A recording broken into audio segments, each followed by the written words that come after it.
Assalomu alaykum. Men Toshkent kimyo texnologiya instituti 22-25 kurs talabasi Abduqodir Johirbekman. Mening mavzuim neftni elektr toki yordamida tuzsizlantirish va suvsizlantirish. Bu qurilmamiz gorizontal elektrogeneratorli 2 bosqichli elektr tuzsizlantirish qurilmasi hisoblanadi. Bunda xomashyo neftimiz birinchi nasos yordamida ikkinchi issiqlik almashtirgich va uchinchi bug'li qizdirgich orqali 110-120 gradus haroratda elektr generatorga yuboriladi. Bunda birinchi nasosda haydalishdan oldin unga demulgator qo'shiladi.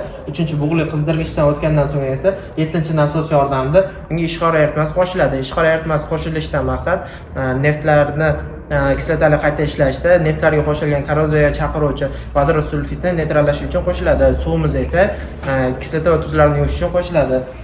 Neftimiz 4-elektr generatorning pastki qismidan 21-chi gorizontal teshikli quvurlar orqali kiritiladi va tuzlantirilgan neftimiz 19-chi kollektor orqali ikkinchi bosqichga o'tkaziladi. Bunda 22-chi kollektor yordamida suvimiz kanalizatsiyaga yoki 12-chi tindirgichga, qo'shimcha tindirgichga yuboriladi va 12-chi qo'shimcha tindirgichdan 14-chi nasos yordamida yana jarayonga qaytariladi. Kollektordan chiqqan tuzlantirilgan neftimiz ikkinchi bosqichga o'tkaziladi. 10-chi diafragmali aralashtirgich yordamida kimyoviy toza suv bilan yuviladi. Bu suvimiz 9-chi bug'li qizdirgich yordamida 80-90 gradus haroratda qizdiriladi.